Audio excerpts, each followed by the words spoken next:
Thanks for joining us on The Bright Side, and welcome to our new listeners who were in Dallas or in Austin last week. I did a couple of presentations for my friends Dixie Sedgwick and Amanda Rideout and Jan Lane. Hi, Jan, if you're listening. Jan and Leon.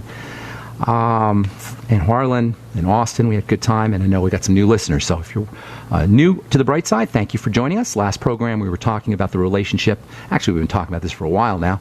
The relationship between anxiety, which can be thought of as the end result of internally generated thoughts in our brain. We're talking about the relationship between the sensations of anxiety and electrical energy in the brain, specifically brain waves or brain electrical waves. Anxiety is the brain's version of fear. Fear is a physical sensation. Fear is a body sensation. Fear is a immediate sensation. Get the heck out of this. Get the heck out of this situation. Run, fight or flight or freeze. Fight, flight or freeze. That's the fear response. But anxiety is a kind of higher level version of fear. It's a mental version of fear. It's a brain issue. Because it's a brain issue, there's brain strategies that we can use to relieve it. Knowing how to slow down brain waves by deep breathing and activating the relaxation nervous system. Taking advantage of massages, hot baths, hot showers, acupuncture, Reiki, soothing music, soothing rhythms. All of these are great strategies for activating the relaxation response, calming the brain down, slowing down brain waves, going from the beta brainwave state into the alpha brainwave state. Just listening to rhythms, listening to a clock ticking, focusing on your breathing, listening to your heart rate. Last week we talked about open focus techniques, looking at the space around focal points. Instead of focusing on the center and the periphery, on the center of your vision, activating the periphery of your vision. This is called open focus. Wonderful book called The Open Focus Brain. Talks about wonderful techniques for doing this, and these all activate the alpha state. Simply paying attention to your hand or your foot or any body part can activate the parasympathetic nervous system or the alpha brain wave state. They are associated. Yawning, sighing, yoga, touching your lips or the top of your mouth with your tongue. Just touching your lips with your tongue. A lot of times people do that when they're nervous. It's a way of self-medicating, of calming the brain down. These are all great ways to turn on the relaxation nervous system, the parasympathetic nervous system. Here's a good one. Just watch a puppy or watch a baby sleep. Watch a puppy sleep or a baby sleep. Just watching a peaceful or relaxing infant or kitten or a puppy will gradually get you into slower brain waves, into the alpha brainwave state, into the relaxed state. Why? Because puppies and babies and kittens and little animals, small animals, baby animals are the epitome of non-threatening, especially if they're relaxed or asleep, and non-threatening. Feeling safe is the key to activating the healing response. Feeling safe. Like the opposite, feeling scared, survival threats, these activate the stress response. These shut down the healing response. The drugs they give you, by the way, prednisone and immune suppressant drugs, what do you think they do? They activate the fear response. That's what prednisone does. Prednisone shuts down the immune system because when we're in the fear mode, when we've activated the fear response, our immune system shuts down. So the brilliant medical model will activate the fear response intentionally. Intentionally. They'll activate all the fear responses in the body with prednisone to shut down the immune system. Is this intelligent? You guys, cutting to the chase when it comes to healing is feeling safe, being non-threatening, activating the safety response. If you really want to instantly drop into an alpha state, don't just watch your puppy or your baby sleep. Breathe with your puppy. Watch your puppy breathing. Watch your baby breathing.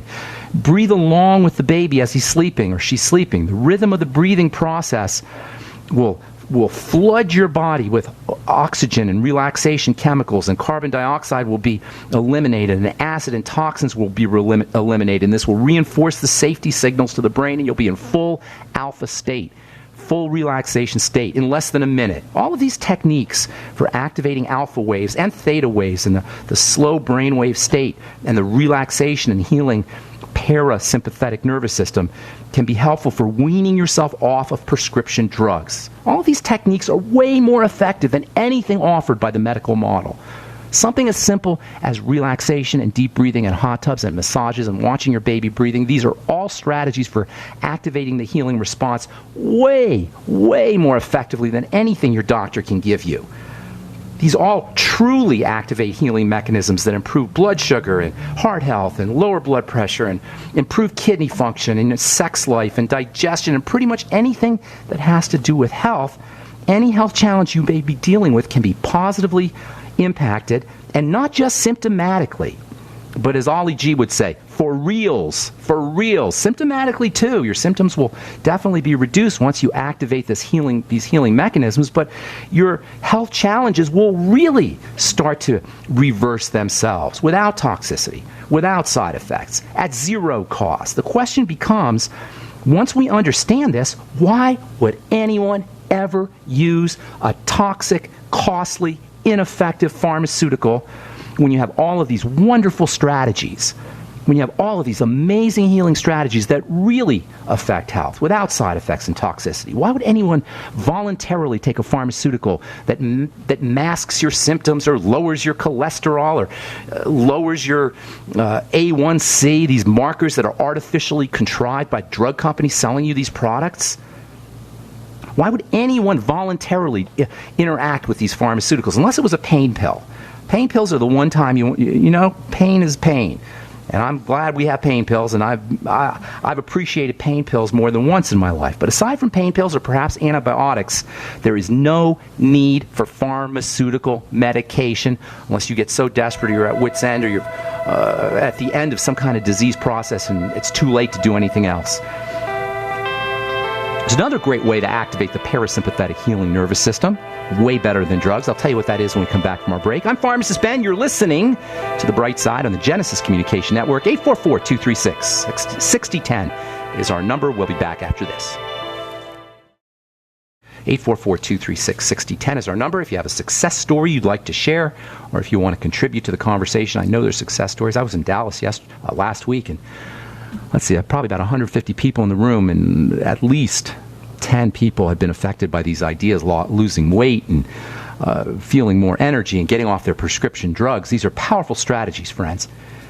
If you're dealing with a health challenge, please understand it is not a medical issue for the most part, unless you've been hit by a car or you got some kind of mechanical trauma.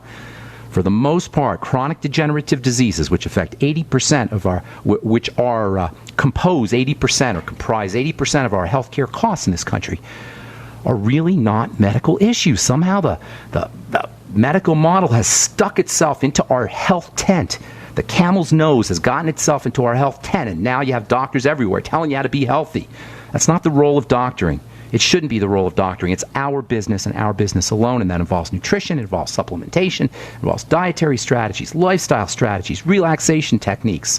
None of these things have to do with the medical model. Don't you want to participate in your own health by yourself? Don't you want to address your health challenges without a doctor, without going to without having to go to the pharmacy, without interfacing with the medical model? Don't you prefer to do it yourself?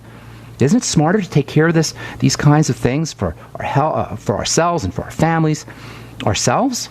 Yesterday, FDA approves new type 2 diabetes treatment. People, diabetes is not a doctor or drug issue. I'm telling you this as a registered pharmacist who's been studying this stuff for nearly 30 years. Diabetes affects 100 million people or more in this country, and it's not a medical issue. It's a lifestyle issue. It's a choice issue. FDA approves new type 2 diabetes drugs. So, Boehringer Ingelheim. Now we got Glyzambi, an adjunct to diet and exercise to improve glycemic control. Who says we need an adjunct to diet and exercise?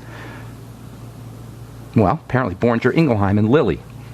New drugs for diabetes. Yesterday, another article came out, or last week, another article. Higher dementia risk linked to more use of common drugs. Benadryl, over the counter, now connected with dementia. Last week, or a couple weeks ago, we talked about how Benadryl affects the brain, how it's involved with the pleasure center in the brain.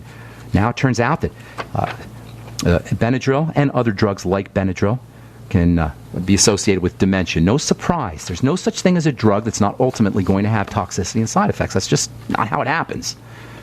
So if you're dealing with brain health issues, physical health issues, please understand there are wonderful lifestyle strategies that we can incorporate immediately for free with no toxicity to reduce anxiety, to reduce the symptoms of degenerative disease, to turn disease around. One of the best is meditation. Meditation is one of the all-time great ways to activate the parasympathetic nervous system. And it's not airy-fairy or spiritual, although it can be spiritual. Meditation is medicine. It's mind training. It's ancient mind training that people have known about for thousands of years. You can consider meditation as medication for the mind, the body, in terms of its ability to activate the relaxation response. Unless you think that meditation has something to do with Buddhism or spirituality, it's only something spiritual people indulge in, you might be interested to know that athletes, not necessarily known for being yogis or spiritual masters, athletes are beginning to take advantage of the mind and body relaxation properties associated with the ancient practice and science of meditation. ESPN.com ran an interesting story about the Seattle Seahawks. Seattle Seahawks were in the Super Bowl yesterday. Many people know that. Great game, by the way. Apparently, the Seahawks have a team psychologist. That itself is not a big deal. Sports psychology is a big business. Hypnosis, visualization, NLP have been used by NLP, neuro-linguistic programming, have been used by professional sports teams for decades. There was a guy named Bucky Dent, some of you may remember, he played for the Yankees in the 1970s. He was a mild-mannered shortstop. He hit probably 200, 220. If you don't know baseball, that's just not hitting very well. And then one year, he just woke up. He actually became a World Series hero. It was 1978, and he credited Silva Mind Training.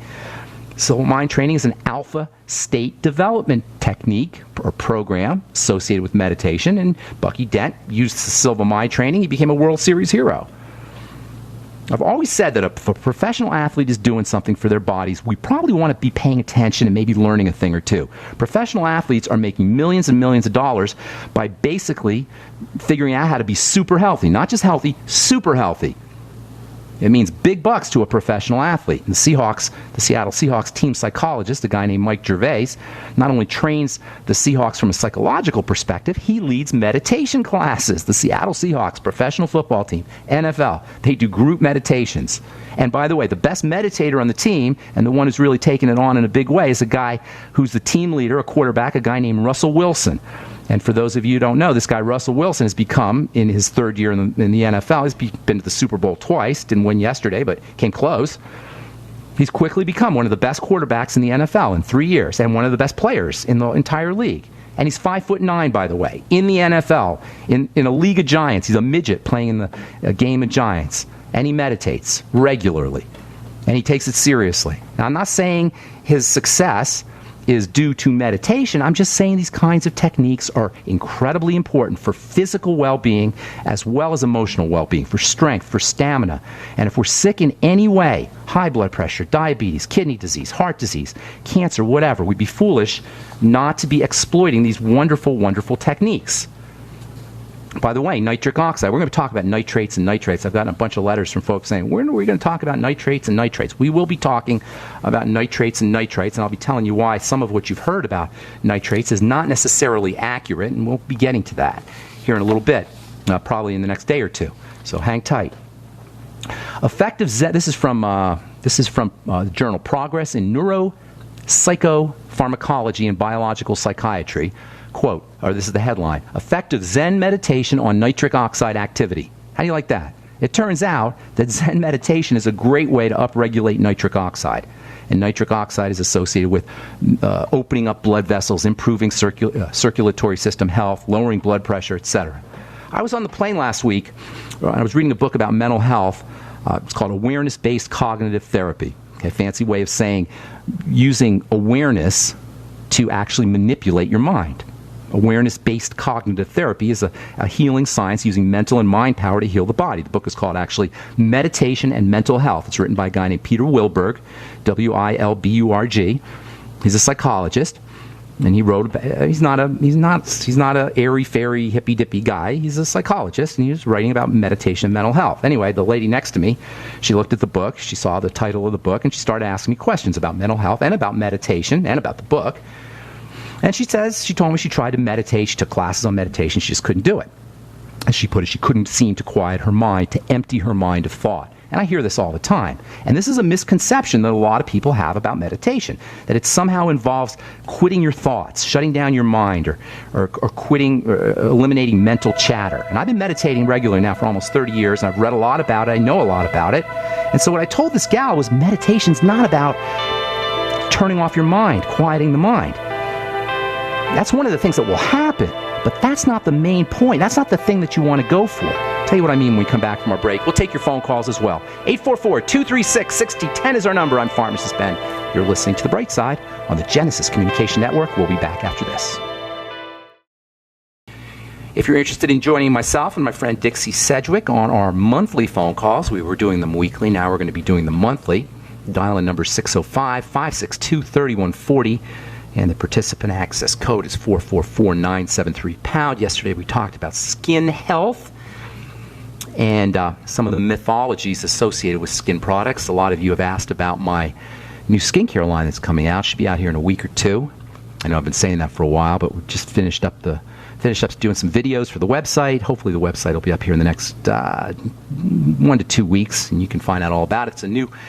It's a new way of looking. It's not new to me. I've been doing this for a long time, but it's new to a lot of people, a new way of taking care of the skin. It's health care for the skin. For too long, the skin has been addressed as an organ of beauty, which it is, but not as an organ of health, which it should be.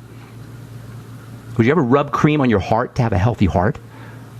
Do you really care how your heart looks if it's really pretty? There's something different about the skin. For one thing, the skin is on the outside of the body. But that doesn't mean that rubbing stuff on your skin is the way to take care of it necessarily.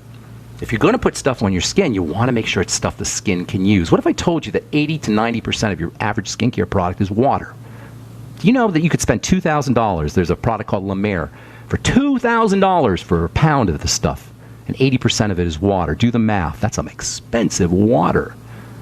Preservatives, fragrance, waxes, oils. Well, how did this ever become acceptable to put on your skin? Well, it became acceptable because when it all started, really in a big way, 150 years ago, nobody really knew what the skin was. Helena Rubinstein didn't know what the skin was. She was the first lady to really make skincare into a big business. Would it surprise you to learn that skincare, pharmacy, and marketing all grew up together? And you can throw food processing into the mix. Processed foods, prescription drugs, pharmaceuticals, and skincare all grew up simultaneously with marketing and advertising in the 1920s, early 1900s, early 20th century. These four businesses grew up together, and actually it was marketing growing up with prescription drugs and pharmacology, with skincare, and with the food processing business. Because they had to convince people to buy stuff that they didn't really want to buy. They had to convince people to buy stuff that wasn't really doing them any good. They had to convince people. So marketing techniques, and by the way, marketing techniques grew up with Sigmund Freud and Edward Bernays and these other mind manipulators, people who understood how the mind worked.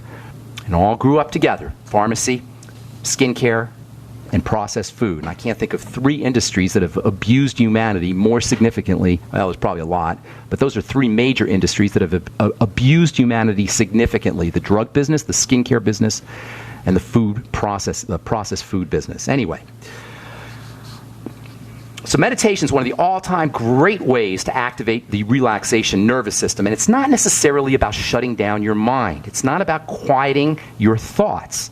Now, that will happen, but that's not what you focus on. Meditation, it's going to occur, but meditation is not about that. It's not about spirituality either. It's not about religion, and it's true that religious people and spiritual people have learned that you could become much more peaceful and much more godly even, much more in touch with divinity once the mind starts to slow down. That's why monks meditate.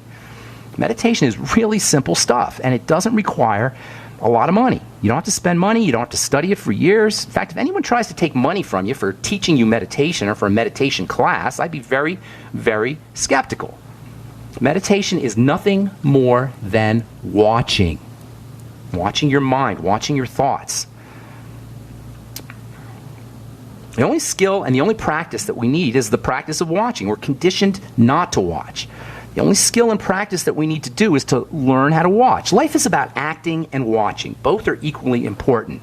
But we act much more than we watch. acting as a habit, and it's difficult to break. It's very difficult to sit and watch because we've been conditioned to act, to move. Thinking is an action. We've been conditioned to think. Watching thinking is meditation. Thinking is action. Watching thinking is meditation. And nothing will put you in a relaxing alpha brainwave state. Nothing will activate the parasympathetic, relaxation, anti-aging, healing system faster than simply watching. Watching your body, watching a body part, watching rhythms in the body, watching thoughts, being aware of thoughts as opposed to thinking thoughts.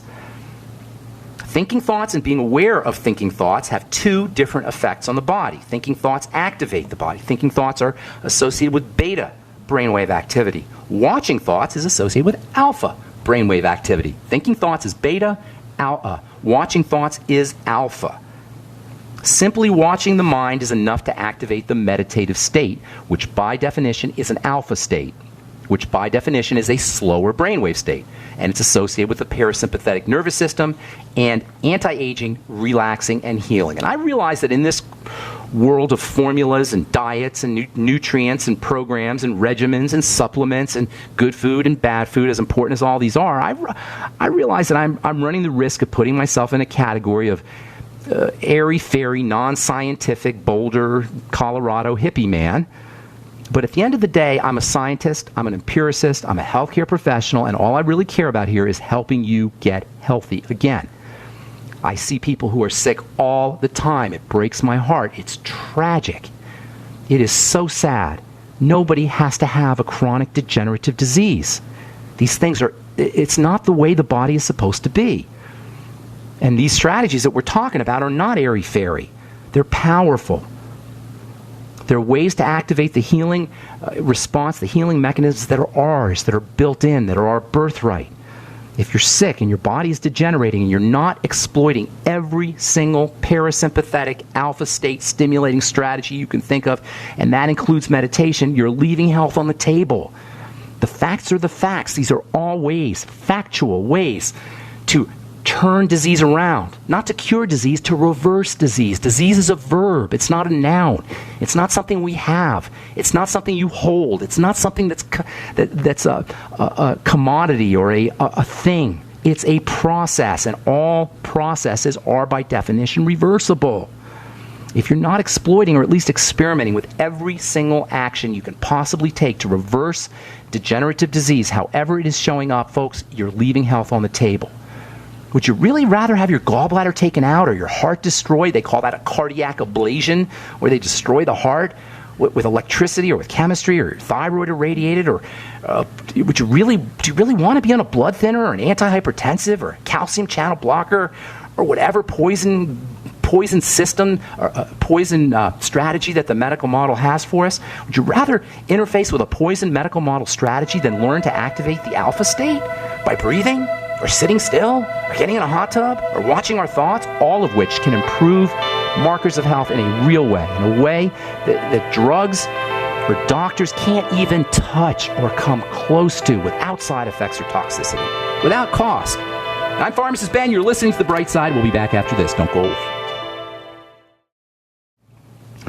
Okay, so, got lots of letters here, but I don't have anybody on the phone, so we're just going to continue on here, and I've been meaning to do this for a while anyway, talk about some of the letters that I get. If you're interested in sending me an email, you can send it to ben@ksco.com. Got a letter from Chuck and Charlene. They say, my husband and I both are suffering from chronic illnesses. We would like to know more information about your care suggestions and philosophies. Here's the care suggestion and philosophy. Simple, simple, simple. Simplify. Cut to the chase. Activate the relaxation response. Take advantage of intermittent fasting. Use nutritional supplements. Reduce your intake of processed foods and sugar. Reduce your intakes of food in general. Deep breathing. You see how simple this really is? There's nothing that's medical about this, you guys. Disease, degenerative disease, long-term chronic illnesses are not medical in nature. They're a lifestyle in nature. That really is cutting to the chase. That's just simplifying it as best as I can. And I know I'm putting myself out of work as a pharmacist. I understand this. I'm not necessary. Your doctor's not necessary, with the exception of major emergency surgeries. There's no medical model interfacing that is necessary. This is a meme, a mind virus. a parasitic mind virus that doesn't care about us, that only cares about perpetuating itself. And there are people who inject the culture with these mind viruses. The bright side is your inoculation. It's your mental vaccine against mind viruses that say that we're weak and that we're flawed and the body's condemned and you got to go to a doctor, whether it's a alternative practitioner or whether it's a standard healthcare practitioner or a functional medicine. I love that one, functional medicine. Now you got doctors who have decided to co-opt people who understand that there's biochemistry involved with health and that it's not all drugs, and they say, well, we're better than regular doctors. We'll test you. We'll do diagnostics and see what your TSH is and your hemoglobin A1C is, and then we'll drug you. That's functional medicine. It's all a scam. We don't need medicine. We don't need pharmacists. We don't need doctors. We need good lifestyle choices. We need good activities and behaviors, nutritional supplementation, and activating the relaxation response. I know I'm beating a dead horse, but that's so important, you guys. We'll talk about nitric oxide and how that relates to the relaxation response, and rest assured it does. And by the way, as I was saying earlier in the program, nitrates and nitrites, while they're considered hazardous and dangerous, and there's legal limits to how much they can be in food and drinking water, or they're looking to make legal limits on how much you can put in foods and vegetables, etc. There's some controversy here. It turns out that nitrates and nitrites are sources of nitric oxide, which is super duper important. Now, that's not to say you should be eating a lot of hot dogs, and we'll talk about that here, how nitrates and nitrites in vegetables can be a very, very important part of good health, but that doesn't necessarily mean that nitrates and nitrites in general are good, because they're also used as preservatives. And we'll talk about that distinction here. We'll probably get to it tomorrow as we talk about nitric oxide and anxiety. So if you're dealing with anxiety or mental health issues, if you want to reverse jitteriness, insomnia, mania, high blood pressure, and everything else that's associated with mental and emotional stress, activate the parasympathetic nervous system. Activate alpha brainwave states. Learn to breathe. Go back to the archives and read all these different strategies we've been talking about for now probably 2 weeks on how to slow things down in the body. And by the way, if you're watching the news before you go to bed or any time really, or listening to negative, fear-based political claptrap, whether it's from the left, so-called, or the right, so-called, they're basically the same. That's the opposite of meditation. Watching the news is the opposite of meditation. Watching the news and listening to the stupidity from Rachel Maddow and Rush Limbaugh and Ed Schultz and right and left and in between, watching that nonsense is the opposite of relaxation. It's the opposite of activating the parasympathetic nervous system. And if you're sick, or if you have mental health issues, anxiety, depression, as titillating as these kinds of shows can be, and I listen to them, I listen to myself. I listen to these shows also, you know. They're titillating. They're prurient. They appeal to prurient interests. But if we're listening to them when we're sick, we're probably not doing ourselves any good from a health and healing and anti-aging perspective. All right, tomorrow we'll continue talking about anxiety issues, and we'll talk also about nitric oxide. And for those of you guys who've written me about nitrates, and when am I going to start talking about nitrates and nitrites, we will do that tomorrow. And I'll tell you about the controversy that's associated, how this whole idea about how nitrates are such a big problem, how this whole idea came about. So anyway, now you guys are calling. Now that I have 3 minutes to talk to you, why do you wait to the last minute? Anyway, we'll try to get to as many calls as we can. 844-236-6010. Robert in Nevada. Welcome to the bright side. What's up, buddy? Did you scare off the callers, Big Ben? What's that? Did you scare off the callers? I must have. Am I scary today? I'm trying not to be. I don't know. You usually fill at the top of the hour, but anyway. Thanks for taking my call. Appreciate it. Sure. What's up? Okay, so Xanax, Prozac, Zoloft, Zocor. Where do Eli Lilly, AstraZeneca, Johnson & Johnson, what were these bizarre, weird... How do they live with themselves? How do they look at themselves in the mirror when they're poisoning America? Is that what you're going to ask me? Well, that too, but where does the name come from? Zoloft, that's a great question. I have done a lot of research. That's an awesome question, Robert, because I was interested in that also. And I did a lot of research, and it's just marketing, and they want it to sound like science. And they come up with the most scientific-sounding names they can come up with, and usually they'll have something to do with, in a weird kind of way, with what the drug does. For example, Xanax is like relax. Valium comes from the herb valerian. What other one? I forgot what other ones you said. It's like a riddle. Zocor. What's that? Zocor is cholesterol and your coronary arteries. coronary, coronary. They're really weird. You gotta. They're like riddles, and I've done a lot of research on that. And what I came up with is that there's people who sit around the table in the marketing department and come up with these names to make them sound scientific and sort of relate to what they do. And there are puzzles, and if you look at them and study them, the puzzle kind of come clear. You know what? Now everybody's calling. I got a full board now. All of a sudden, I got 30 seconds. So would Vytorin be vitamins? No, Vytorin would have something to do with, I'd have to think about that. I don't know off the top of my head how some of these work, but it's a great question. It's an awesome question, actually, and I looked into it myself. Go to the next caller. Thanks. All right, buddy. Thanks so much, Robert. Okay, let's go to my friend Tara. What's up, Tara? How you doing? Tara in North Carolina? Hi, Ben. Hey, did anybody ever get a hold? Oh, we did talk about all that, about you. Yes. Okay, what's going on today? How you doing? Well, I just wanted to call in and share praise because when you said, hey, no one called me today, I was like, No, they're calling now. Yeah, share praise. It has to do with Harmony's skin. I think I told you that she had a staph infection a while back because of her skin. Okay. And it just wouldn't go away. And I read an article, and I thought, well, maybe I can help somebody else if they're dealing with something about colloidal silver. Okay. And she had the staph infection for a little while, and we tried manuka honey and myrrh and some other things, and then we did apple cider vinegar, and then we did colloidal silver, and it went away within a day. How do you like that? Now, you did it on top the apple cider vinegar, or you gave it to her internally? No, I did it the next day. Internally? You gave it to her as a... No, on top of her skin. No kidding. Yep. And it went away with just apple cider vinegar? That's awesome. Yep. Thank you for sharing that. That's awesome. That's how simple it can be. Good job, Tara. Thank you so much. God bless. Have a beautiful day. Okay, let's see. Let's go to Sharon in Austin. Welcome to the Bright Side, Sharon. What's up? Got about a minute. Thank you. Sharon? And thank you for everything you do. Sure. I have a question about arachidonic acid in eggs. Years ago, I read a book that Barry Sears. convincing case Was it Barry Sears' book? Was it The Zone? Was it that book, The Zone? Barry Sears' book? I think it might have been, and it said it was a precursor to prostaglandins, which then triggered inflammation. And you've said so many wonderful things about eggs. I just wonder about that. I can't say enough wonderful things about eggs. I know I said a lot, but I didn't say enough. They're wonderful. They're nature's perfect food. They got to be fresh. You want to make sure the chickens are good. There's nothing bad about eggs. Now, if you cook your eggs, it's a little bit different, because when you cook them, you can kind of destroy the fats. Not to worry about arachidonic acid. What you want to do is make sure you're balancing all of your fats. Arachidonic acid is extremely important for health. Extremely.